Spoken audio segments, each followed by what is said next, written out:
student, welcome to my YouTube channel.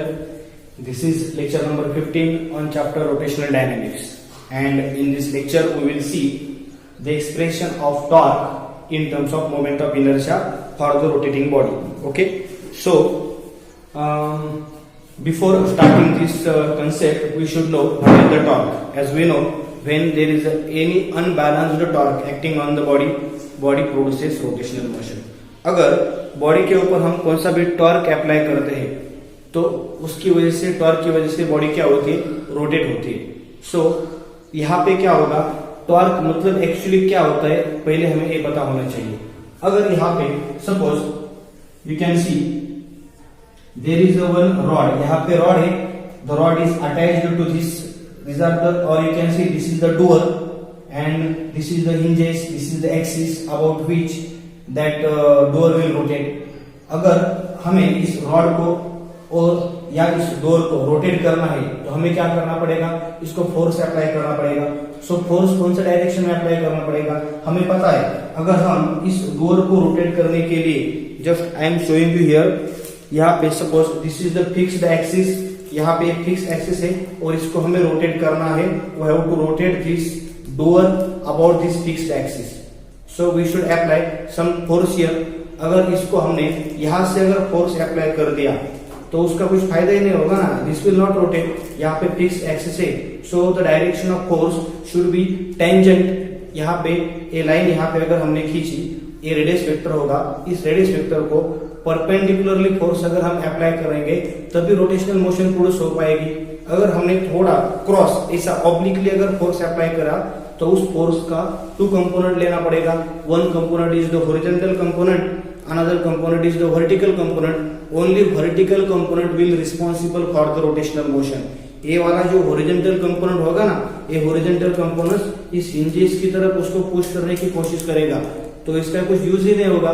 So for the rotational motion we want only perpendicular force. हमें सिर्फ perpendicular force की जरूरत होती है. और दूसरी बात, the point eight which force is applied, this is also important. अगर इसको हमें रोटेट करना है, अगर हम डोर को रोटेट करते हैं, अगर हम फोर्स बहुत नजदीक अप्लाई करते हैं और दूर से अप्लाई करते हैं तो हमें पता है अगर हम दूर से फोर्स अप्लाई करेंगे तो इफेक्ट ज्यादा होता है. तो यहाँ पे 2 points are important. Magnitude of force is important. Force कितना अप्लाई, ज्यादा फोर्स अप्लाई करेंगे तो ज्यादा रोटेशन मोशन प्रोड्यूस होगी. दूसरी बात, अगर फोर्स का डायरेक्शन क्या है, the direction of force should be perpendicular to this radius vector. So second point. Third point, what is the point at which force is applied. So these 3 points are important for the rotational motion. अगर ये 3 point हम याद करेंगे, ये 3 point की अगर हम 3 point के बारे में सोचेंगे तो आपको समझ में आएगा कि टॉर्क क्या होता है. सो let us see what is the torque. Suppose this is the point eight which force is applied. यहाँ पे अगर फोर्स मैंने अप्लाई किया है, ओके, तो यहाँ पे हमें क्या करना पड़ेगा, this is your radius vector, perpendicular distance. Okay, तो यहाँ पे हमें पहले इस फोर्स का कंपोनेंट लेना पड़ेगा. यहाँ पे यू कैन सी, यहाँ पे अगर एंगल इसको हम थीटा बोलेंगे तो यहाँ पे होगा एफ कॉस थीटा. हमें पता है कौन सा भी वेक्टर है उसको हम क्या कर सकते हैं, रिजॉल्व कर सकते हैं. One is the horizontal component, another is the vertical component. So this angle is theta, so this is the side, additional side, so this should be F cos theta and this should be F sine theta. So यहाँ पे अगर एक answer हुआ तो यहाँ पे इस force की वजह से, जो फोर्स मैंने यहाँ पे रिजॉल्व किया है, इस ओरिजेंटल फोर्स की वजह से, ओरिजेंटल कंपोनेंट की वजह से, this is the fixed axis, तो इस रॉड को वो यहाँ पे प्रेस करने की कोशिश करेगा तो उसकी वजह से तो कोई रोटेशनल मोशन प्रोड्यूस नहीं होने वाली. Rotational motion will be produced by this F sine theta ना, इसकी वजह से रोटेशनल मोशन प्रोड्यूस होगी. तो यहाँ पे हम लिखेंगे, so to produce rotational motion the one important thing is there moment of force, not only force. अगर फोर्स अप्लाई होता है तो ट्रांसलेशनल मोशन प्रोड्यूस होती है. और रोटेशनल मोशन के लिए किसकी जरूरत है, रोटेशनल मोशन के लिए मोमेंट ऑफ फोर्स की जरूरत है, which is also called torque. Moment of force मतलब ही उसको हम टॉर्क बोलते हैं. सो पहले टॉर्क के बारे में हम सोचते हैं ना, तो यहाँ पे मोमेंट ऑफ फोर्स क्या होगा, the formula for moment of force is we want force multiply by perpendicular distance of force from axis of rotation. This is the axis of rotation. यहां पे मैंने फोर्स को रिजॉल्व किया था. मैं आपको सेम डायग्राम ड्रॉ करता हूं. यहां पे the direction of force is like this. F, this is the R. You can see here this R is not perpendicular to F. R is F को perpendicular नहीं है.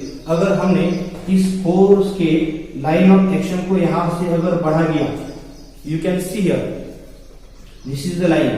What is the angle? Angle क्या है?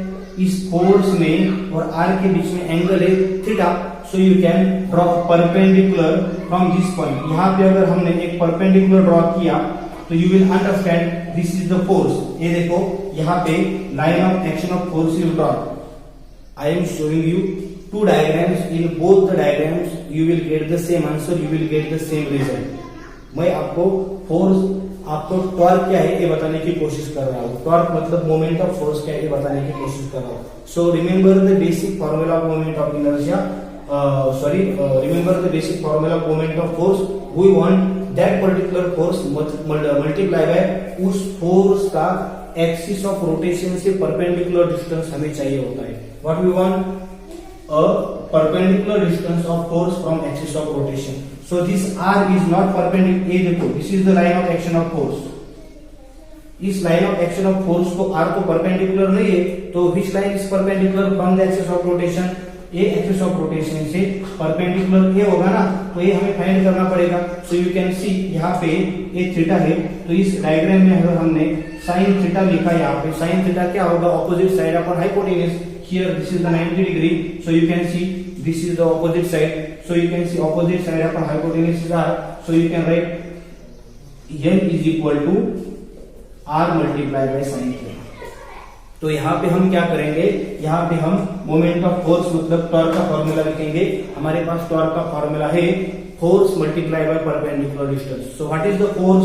यहाँ पे force तो F है, सो F multiply by इस फोर्स का एक्सिस ऑफ रोटेशन से परपेंडिकुलर डिस्टेंस यहाँ पे L है. सो L is the perpendicular distance. So L, so you can right F into L is r sin theta. Understood? So as we know, when we take cross product between two vector quantity, a bar cross b bar क्या होता है? Magnitude of a bar into magnitude of b bar multiplied by sin theta. So sin theta is taken. That means obviously this is the vector quantity. So vector quantity होती है तो हमें पता है दो वेक्टर क्वांटिटी का अगर हम मल्टीप्लिकेशन करते हैं, उसका मल्टीप्लिकेशन करके जो न्यू क्वांटिटी आती है वो न्यू क्वांटिटी वेक्टर होती है और उसका डायरेक्शन इन दोनों के प्लेन को परपेंडिकुलर होता है. So finally in vector form we can write tau bar is equal to r bar cross a bar. Remember this order ना, don't write a bar cross r bar. This is the standard notation. So r bar और a bar का जो भी कोई direction होगा, जो भी कोई प्लेन होगा, उसके परपेंडिकुलर प्लेन डायरेक्शन होगा टो बार का. टो बार का मतलब टॉर्क का. तो यहाँ पे you can see this is the where is the r bar. This is radius vector ना, this is the r bar. Where is the force? This is the force and this is the where is the angle. इन दोनों के बीच में angle कौन सा है? तो angle यहाँ पे r बार टू f बार लिखा है ना, r बार टू f बार लिखा है. उसका मतलब क्या होगा? यहाँ पे r टू f हमें ऐसा मूव होना है ना. So curved finger should be like this. So you can see thumb is pointing outward, so direction of torque is here pointing outward. Understood? So इस डायग्राम से आपको पता चला कि टॉर्क का फॉर्मूला क्या है. Tau bar is equal to r bar plus f. और यहाँ पे अगर इस डायग्राम से आपको अगर समझ में लेना है तो हम क्या करेंगे? यहाँ पे इस फोर्स को, यहाँ पे हमने क्या किया था? परपेंडिकुलर डिस्टेंस लिया था. अब यहाँ पे हम क्या करेंगे? फोर्स को वही रखेंगे, इस फोर्स को हम रिजॉल्व करेंगे. अगर हमने फोर्स को रिजॉल्व कर दिया तो यहाँ पे ये कैंसिल हुआ. So F is replaced by this two vector. तो आपको यहाँ पे समझ में आ रहा है. तो F cos थीटा तो कैंसिल ही होगा क्योंकि F cos थीटा इसको इस तरफ पुश कर रहा है. तो F cos थीटा की जरूरत ही नहीं है. This F sin theta is already perpendicular ना, R is already perpendicular to F sin theta. So यहाँ पे you can write torque is equal to force. कौन सा force? Which force is responsible for rotational motion? F sin theta is responsible for rotational motion. So F sin theta multiplied by perpendicular distance of that force from the axis of rotation is R. You can see F sin theta multiplied by R, F sin theta multiplied by R. तो आपको समझने के लिए मैंने expression दो different diagram draw करके यहाँ पे बताया है. So at the end you should understand what is the formula of torque. Remember this formula of torque. Formula of torque is the R bar multiplied by F bar. Okay, so R is the radius vector and F bar is the force applied at that particular point. So ये अगर आपको formula समझ में आएगा and you can see the vector का rule क्या है. R bar और F bar का जो भी कोई परपेंडिकुलर जो भी कोई प्लेन होगा उस प्लेन को परपेंडिकुलर डायरेक्शन होगा टॉर्क का.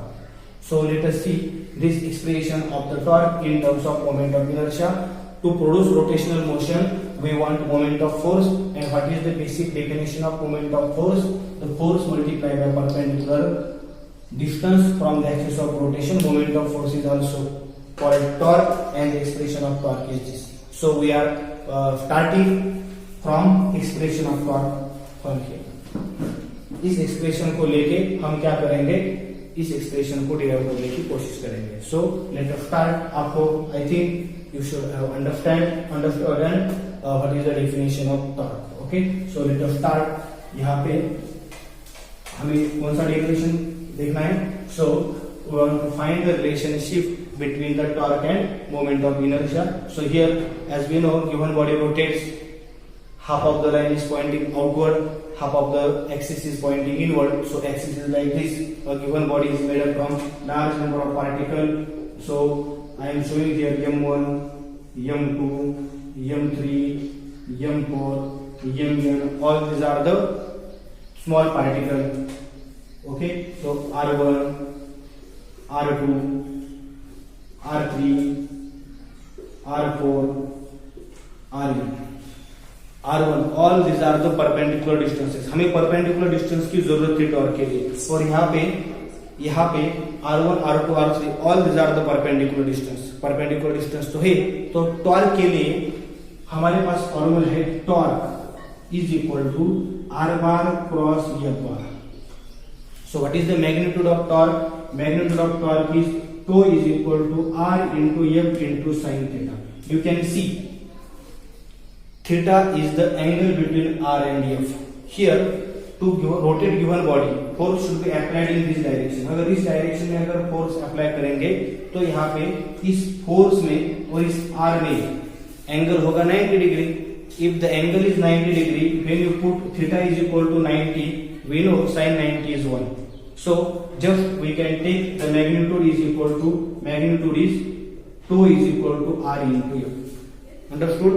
And what will be the direction of torque? Torque का डायरेक्शन क्या होगा. यहाँ पे देखो, this is the direction of force, this is the radius vector और फोर्स इसका परपेंडिकुलर होगा ये. So this will be the direction of torque. अगर आप यहाँ पे देखेंगे तो यहाँ पे भी टॉर्क का डायरेक्शन यही होगा. You can C torque acting, moment of force acting each and every particle on the each and every particle of the given body is the same. इस बॉडी के अंदर जितने भी पार्टिकल है उस सभी पार्टिकल के ऊपर जो मोमेंट ऑफ फोर्स अप्लाई हो रहा है उस मोमेंट ऑफ फोर्स का डायरेक्शन सेम है. So we can add them directly ना, उनकी डायरेक्ट एडिशन कर सकते हैं. हमने लास्ट प्रीवियस लेक्चर में एंगुलर मोमेंटम के लिए भी यही देखा था.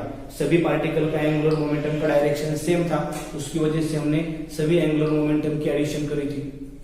तो यहाँ पे भी सभी जो पार्टिकल है एक बार बॉडी रोटेट होती है तो उसका मतलब जितने भी पार्टिकल होते हैं उस सभी पार्टिकल के ऊपर जो मोमेंट ऑफ फोर्स अप्लाई होगा उस सभी मोमेंट ऑफ फोर्स का डायरेक्शन सेम होगा. Okay, so we can add all that moment of force directly. Moment of force is also called torque. So first let us find torque acting on single particle. So we can write, we have formula tau is equal to R into F in magnitude form. So as we know, what is force? Force is equal to mass into acceleration. So R into mass into acceleration. You can see here all the particle takes circular turn.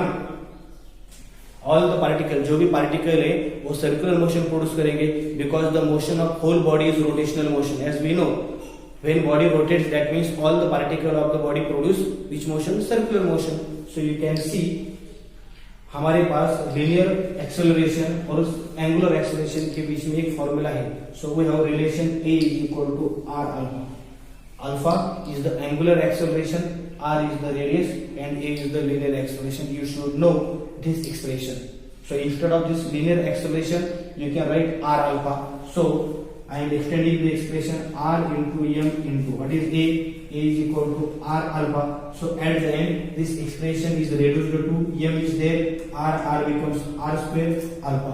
So you can see the torque acting, moment of force acting on any particle having mass m is this m r square alpha. So what will be tau 1? You can see tau 1 is equal to क्या होगा? When we are talking about the mass m1, we should take mass m1. The perpendicular distance of that mass m1 is r1. और यहाँ पे हमें पता है alpha तो सभी पार्टिकल का सेम होगा. एंगुलर वेलोसिटी सभी पार्टिकल की सेम होती है. उसका मतलब अगर बॉडी रोटेशनल मोशन प्रोड्यूस करती है तो सभी पार्टिकल के एंगुलर वेलोसिटी सेम होती है. सभी पार्टिकल के एंगुलर वेलोसिटी का डायरेक्शन तो वही डायरेक्शन एंगुलर एक्सेलरेशन का होगा. तो सभी पार्टिकल का एंगुलर एक्सेलरेशन भी यहाँ पे सेम होगा. So don't write alpha 1 alpha 2 alpha 3 like this. So what will be tau 2? tau 2 is equal to m2 r2 square into alpha dot what will be tau m? You can write m rn square into alpha. So what will be net torque? Therefore total torque acting on rotating body, is given by tau equal to tau 1 plus tau 2 plus dot up to the tau m. Understood? So here you can see, put their values. What is the value of tau 1? Tau 1 is m1 r1 square into alpha plus tau 2 is m2 r2 square into alpha plus dot. What will be tau n? mn rn square into alpha. You can see alpha. We can take that alpha common from all the terms. So by taking alpha common, what is the remaining term? Remaining term is m1 r1 square. Here remaining term m2 r2 square plus dot. Here remaining term mn rn square. So at the end you can write alpha here. Understood? So symbolical representation of this is, we can write summation of mi ri square into alpha. So this is expression of moment of inertia na. So finally we got tau is there, this is the I and this is the alpha. So we have finished the relationship between the torque and moment of inertia. So tau is equal to I alpha. Again I am telling you the analogous term. Analogous term में हमने देखा था. यहाँ पे again I am showing you here I am writing linear terms, here I am writing rotational terms. हमें पता है मास की जगह यहाँ पे रोटेशनल मोशन में कौन लेता है? टॉर्क लेता है. लीनियर वेलोसिटी की जगह लेते हैं angular velocity. Linear acceleration is replaced bye angular acceleration. Force is replaced bye torque. Force की वजह से ट्रांसलेशनल मोशन प्रोड्यूस होती है, तो टॉर्क की वजह से रोटेशनल मोशन प्रोड्यूस होती है. तो हमारे पास फोर्स का फॉर्मूला है. We have formula of force, F is equal to mass into acceleration. So by using analogous terms, we can convert force into torque, because the analogous term of force is the torque. So force can be replaced by torque is equal to mass can be replaced by moment of inertia. It is there analogous term, and linear acceleration can be replaced by angular acceleration. So we got tau is equal to alpha, new expression in rotational motion. So finally we have finished expression of torque. Torque का expression हो या angular momentum का expression हो. और हमने शुरुआती के lecture में, सेकेंड या थर्ड लेक्चर में kinetic energy of rotating body, ये भी कंसेप्ट देखा था. we had completed that derivation in same way also. So in this chapter there are three derivations: derivation of kinetic energy, derivation of angular momentum and derivation of torque. सभी derivation में हमने same way से derivation derive किए. तो एक बार आपने एक derivation याद कर लिया तो automatically remaining to derivation you will automatically understand remaining to derivations. Okay, so this topic is finished. In next lecture I will take concept of angular momentum and the principle of conservation of angular momentum. So this is this lecture is over. If you like this video, if you understand this concept, Please subscribe my channel, and if you have any doubt, you can ask that doubt in comment box. So let us stop the lecture.